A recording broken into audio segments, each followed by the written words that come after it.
మరి చంద్రబాబు నాయుడు గారి మీద కేసు ఎందుకు పెట్టలేదు? చంద్రబాబు నాయుడు గారి మీద చర్యలు ఎందుకు తీసుకోలేదు? అంత ఓపెన్ గా చెప్పారు కదా కిరణ్. మీకు మహిళలంటే అంత అపారమైన గౌరవం ఉన్నప్పుడు ఆయన పేరు చెప్పారు కదా, వెంటనే చర్యలు తీసుకోవాల్సింది. సోషల్ మీడియా తోడేళ్లను తయారు చేస్తూ ప్రోత్సహిస్తున్నది ఎవరు? రెడ్ బుక్ రాజ్యాంగాన్ని నడిపిస్తున్నది ఎవరు? ఫేక్ న్యూస్ ఫ్యాక్టరీలను ఎంకరేజ్ చేస్తున్నది ఎవరు? వ్యక్తిత్వ హననాలకి పాల్పడుతున్నది ఎవరు? ఈ టీడీపీ సైకోళ్లు, జనసేన తోడేళ్లు, వీళ్ళందరూ సృష్టికర్తలు అసలు ఎవరు?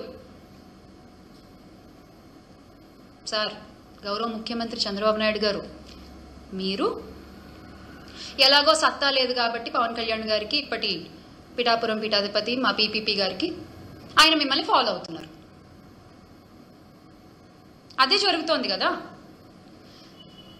చంద్రబాబు నాయుడు గారి పేరు, లోకేష్ గారి పేరు చెప్పినప్పుడు వాళ్ళిద్దరి మీద కేసులు ఎందుకు పెట్టలేదు?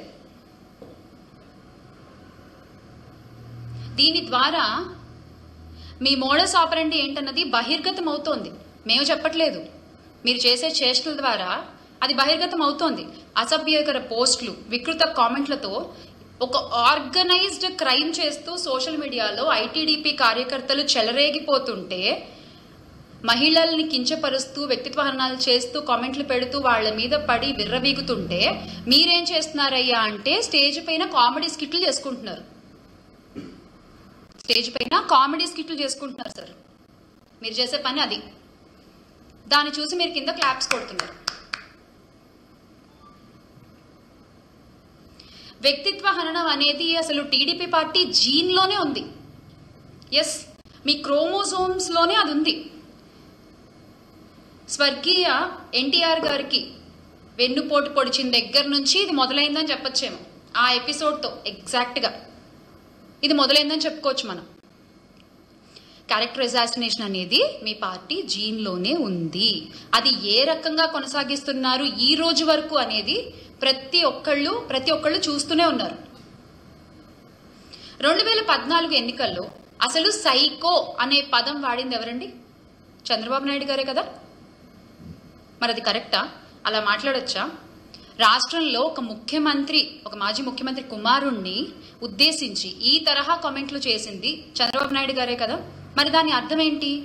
ఒక వ్యక్తిని డైరెక్ట్ గా ఎదుర్కోలేక, ఆ వ్యక్తికున్న జన బలాన్ని ఎదుర్కోలేక మీరు వెంటనే సైకో అనేటువంటి ఒక కొత్త పిక్చర్ని తీసుకొచ్చారు. అది కరెక్టా? ఇక ఇప్పటి ఉప ముఖ్యమంత్రి మా పీపీపీ గారైతే, మా పిఠాపురం పీఠాధిపతి పవన్ గారు, ఆయన ఎన్ని సందర్భాల్లో ప్రజల్ని రెచ్చగొడుతూ వ్యాఖ్యలు చేశారు. వైసీపీ నా కొడకల్లారా అంటూ మాట్లాడారే ఆయన. మరి అది కరెక్టా? మరి వాళ్లపై ఎందుకు ఎలాంటి కేసులు లేవు? కూటమి నాయకులు అదే చేస్తున్నారు. ముఖ్యమంత్రి గారు, ఉప ముఖ్యమంత్రి గారు, హోంమంత్రి గారు, వీళ్ళంతా కింద స్థాయి నాయకులు కూడా అదే పాటిస్తున్నారు. మిమ్మల్ని చూస్తే మీ సోషల్ మీడియా సైకోలు కూడా ఓ వాళ్ళంటే లేని ఏమైనా మేమంటే తప్పేంటని వాళ్ళు చేసుకొని వస్తున్నారు. ఆజ్యం మీరే పోస్తున్నారు, బీజం మీరే వేస్తున్నారు దీని అంతటికి. ఇది మీరు మర్చిపోకూడదు. మీకు చిత్తశుద్ధి ఉంటే టీడీపీ కార్యకర్తల సోషల్ మీడియా పోస్టులు, అరాచకాలపై మేమిచ్చిన ఫిర్యాదులపై ఏం చర్యలు తీసుకున్నారో చెప్పాలి అని మేము డిమాండ్ చేస్తున్నాం. We are demanding that. ఎన్ని ఫిర్యాదులు ఇచ్చాం? వాటి సంగతి అసలు ఏమైంది? కనీసం అసలు ఒకటన్నా చదివారా, లేదా డస్ట్బిన్లో పడేశారా మీరు ఆ కంప్లైంట్స్ అన్ని? దాని గురించి మీరేం మాట్లాడరు.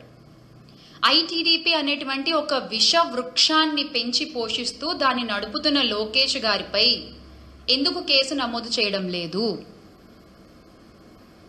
మహిళలు, చిన్నారులు, వైఎస్ఆర్సీపీలోని నాయకుల ఇళ్లలోని ఆడవాళ్లని ఎవరిని వదిలిపెట్టకుండా ఐటీడీపీ వాళ్ళు టార్గెట్ చేస్తున్నారే, వాళ్ళని మీరు ఎందుకు ఎంకరేజ్ చేస్తున్నారు? మీకు మహిళలంటే అంత గౌరవం, మహిళల రక్షణ పట్ల అంత బాధ్యత ఉందని మీరు అన్నారు కాబట్టి నేను ఈ రోజున మేము ఇవన్నీ అడగాల్సి వస్తుంది. ఒక ముఖ్యమంత్రిగా ఉన్న మా నాయకుడు వైఎస్ జగన్మోహన్ రెడ్డి గారిని ఉద్దేశించి సైకో అని వ్యాఖ్యానించిన చంద్రబాబు గారిపై కేసులు ఉండవా? మహిళల జోలికి వస్తే అదే లాస్ట్ డే అని చెప్పిన చంద్రబాబు నాయుడు గారు పీపీపీ గారులపై కేసులు ఉండవా? టీడీపీ సైకోలపై చర్యలు ఎందుకు తీసుకోవట్లేదు? ఈ రాష్ట్రంలో ఆడపిల్లలకు అన్యాయం చేయాలనే ఆలోచన వస్తే అదే ఆఖరి రోజు అని చెప్పిన నాయకులపై కేసులు ఉండవా? మా పాలనలో ఏదైనా తప్పుంటే మా కాలర్ పట్టుకుని అడగండి అన్న నాయకులేమో ఈ రోజున కాలర్ లేని చొక్కాలు వేసుకుని తిరుగుతున్నారు. మహిళలపై అరాచకాలు చేసిన వాళ్ళేమో ఆ కాలర్ ఎగరేసుకుంటూ తిరుగుతున్నారు. వా, అసలు ఇది ఈరోజున్న పరిస్థితి. కిరణ్ చేబ్రోల్ అనే వ్యక్తి ఈ అరెస్ట్ తర్వాత జరిగిన పరిణామాల వల్ల చాలామంది, నా తోటి టీడీపీ కార్యకర్తలు కానీ లీడర్స్ కానీ ఎంతోమంది, ఏంటి మన సొంత కార్యకర్తని మనం ఇంత దారుణంగా అరెస్ట్ చేసి ఇలా ప్రెస్ ముందు నిలబెట్టాలా, ఒక టెర్రరిస్ట్ లాగా చిత్రీకరించాలా, అతన్ని ఇంత క్షోభ పెట్టాలా, హ్యూమిలేట్ చేయాలా అని చెప్పి చాలామంది క్వశ్చన్ చేస్తున్నారు, చాలామంది పోస్టులు పెడుతున్నారు. మనం ఎందుకు జగన్మోహన్ రెడ్డి హయాంలో వర్రా రవీంద్రారెడ్డి, బోరగడ్డ అనిలు, ద్వారంపూడి చంద్రశేఖర్, గుర్రంపాటి దేవేంద్ర గుర్రంపాటి, లేకపోతే కృష్ణవేణి పాలేటి, ఇంకా చాలామంది ఉన్నారు, సోషల్ మీడియాలో అయితే లెక్కలేని మంది ఉన్నారు. ఇంతమంది అంత అవమానాలు చేశారు, అంత అసభ్యంగా పోస్టులు పెట్టారు, అసమైన మార్పులు చేశారు, చెప్పుకోలేని తిట్లు తిట్టారు. ఏకంగా అసెంబ్లీ సాక్షిగా బొమ్మనమ్మ గారి గురించి మాట్లాడినా సరే అక్కడే కూర్చుని సీఎం పొజిషన్లో ఉన్న జగన్మోహన్ రెడ్డి ఎకిల్ నవ్వులు నవ్వాడే కానీ వాళ్ళెవరినైనా ఒక్కరోజైనా జగన్మోహన్ రెడ్డి డిజోన్ చేసుకున్నాడా? మీరెందుకు ఇలా ఉన్నారు అని చెప్పి ఈరోజు బాబు గారిని ప్రశ్నిస్తున్నారు. అంటే జగన్మోహన్ రెడ్డి గడ్డి తింటాడు, బాబు గారు కూడా గడ్డి తినాలా? జగన్మోహన్ రెడ్డి ఉన్మాది అని చెప్పి పేరు తెచ్చుకున్నాడు, బాబు గారు కూడా అలాంటి పేరు తెచ్చుకోవాలా? జగన్మోహన్ రెడ్డి హయాంలో ఈ రాష్ట్రం కుక్కలు చింపిన విస్తర అయిపోయిందని చెప్పి ప్రజలు నమ్మారు. ఆడవాళ్ళకి సంరక్షణ లేదని ప్రజలు నమ్మారు కాబట్టి వాళ్ళని చీకొట్టి వాళ్ళకి 11 సీట్లకు మాత్రమే పరిమితం చేసి మనకి పట్టాభిషేకం చేసినట్టు అన్ని సీట్లు ఇచ్చారు. ఇచ్చినప్పుడు వాళ్ళు మన మీద పెట్టుకున్న నమ్మకాన్ని మనం నిలబెట్టుకోవాలా వద్దా? అంటే ఇప్పుడు బాబు గారికి సొంత కార్యకర్తని ఆ రకంగా అరెస్ట్ చేయాలి, ఆ రకంగా అవమానించాలి, ఆయనకి ఏం లాభం వచ్చింది? ఎందుకు చేస్తున్నాం? ఎన్ని రోజుల నుంచి నెత్తి నోరు కొట్టుకొని, ఈ రోజు కాదు అపోజిషన్లో ఉన్నప్పటి నుంచి కూడా చెప్తున్నారు, ఏదైనా మాట్లాడుతున్నప్పుడు హద్దులు మీరద్దు, వాళ్ళ ఇంట్లో ఆడ మనుషుల్ని పిల్లల్ని ఎవరిని టచ్ చేయొద్దు, వాడెవడో తప్పు చేశాడని చెప్పి మనం తప్పు చేయొద్దు, కన్నుకు కన్ను కాలుకు కాలు చెయ్యికి చెయ్యి, మన ఫ్యాక్షనిస్టులు కాదు, మన రౌడీలు కాదు, దే ఆర్ లీడర్స్. బాబు గారు కానీ నారా లోకేష్ గారు కానీ they are leaders, they are not even politicians, they are leaders. ఒక బెటర్ సొసైటీని నిర్మాణించాలనుకున్నప్పుడు మనం ఎగ్జాంపుల్స్గా ముందు నిలబడి, ఆ రథసారథి అయిన వ్యక్తే వాల్యూస్ లేనప్పుడు సొంత కార్యకర్తలు కాపాడుకోవడానికి రూల్స్ అన్ని పక్కన పెడితే రేపొద్దున ఇంక పబ్లిక్ మనల్ని ఎలా నమ్ముతారు? రేపొద్దున ఆడికి మనకి తేడా ఏంటి? ఇంతే ఆంధ్రప్రదేశ్లో రాజకీయాలు ఇంతే, వాళ్ళు బూతులు తిడితే వీళ్ళు తిడతారు, వాళ్ళు మాట్లాడితే వీళ్ళు మాట్లాడతారు. ఇదే నా పబ్లిక్ టాక్, ఇలానే మాట్లాడుకుంటారు పబ్లిక్. అంటే మనం ఏది నమ్ముకొని ఈరోజు టీడీపీ పార్టీలో ఉన్నాం, ఏది నమ్ముకొని టీడీపీ పార్టీలో కొనసాగుతున్నాం? ఆయన ఎన్ని సంవత్సరాల నుంచి రాజకీయం చేశారు? ఏ ఒక్క రోజైనా చంద్రబాబు నాయుడు గారు ఒక్క రోజైనా ఇన్నేళ్ల చరిత్రలో ఆయన ఆపోజిషన్ లీడర్స్ గురించి ఒక్క మాట తప్పుగా మాట్లాడటం కానీ, ఒక్క మాట వాళ్ళ క్యారెక్టర్ని చీప్ చేస్తా మాట్లాడటం ఎప్పుడైనా చూసావా?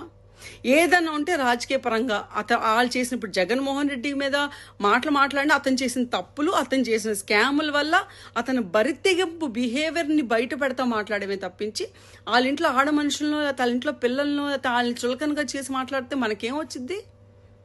ఇప్పుడు అదే ఆడమనిషి, అదే భారతీరెడ్డి గారు సాక్షి ఛానల్ నడుపుతున్నారు, ఓకే. అదే సాక్షిలో మన గురించి నారావార రక్త చరిత్ర అని చెప్పి ఆర్టికల్స్ వేశారు, పేపర్ నడిపారు. ఈ రోజుకి కూడా మనకు అగెన్స్ట్గా డిబేట్లు నడుపుతూ ఉంటారు. అయినా ఎందుకు భరించాలి? అది చేతకంతనం కాదు, that is called upholding democracy. మనం కూడా వాళ్ళలాగా ఉన్మాదుల్లాగా బిహేవ్ చెయ్యలేము, చెయ్యటానికి ఈ పార్టీ లేదు. సో ఇది నమ్మి, ఈ ఫిలాసఫీ నమ్మి, బాబు గారు లాంటి యాటిట్యూడ్ని, బిహేవియర్ని నమ్మి నాలాంటి వాళ్ళు వచ్చారు. నాకు తెలిసి ఈ పార్టీలో ఉన్న ప్రతి ఒక్కరు కూడా అది నమ్ముకొనే ముందుకు వచ్చారు. 1-2 రోజులు ఓర్పు పడితే అన్నీ సర్దుకుంటే అని తెలిసి కూడా ఈరోజు ఇంత రచ్చ చేస్తే ఎవరికి నష్టం, ఎవరికి లాభం? ఎక్కడో లేని పిచ్చి పిచ్చి కుక్కలు కూడా బయటకు వచ్చి ఈరోజు మనకి నీతులు ఎందుకు చెప్తున్నాయి? అసలు నీతులు చెప్పించుకునే పొజిషన్ మనం ఎందుకు రావాలి? నువ్వు చేసింది తప్పు అని ఆ రోజు మనం ఏలెత్తి పాయింట్అవుట్ ఎప్పుడు చేయగలిగాము? మనం తప్పు చేయలేదు కాబట్టి. ఈరోజు అదే తప్పు మనం చేసినప్పుడు మరి బాబు గారు 100% యాక్షన్ తీసుకుంటారు.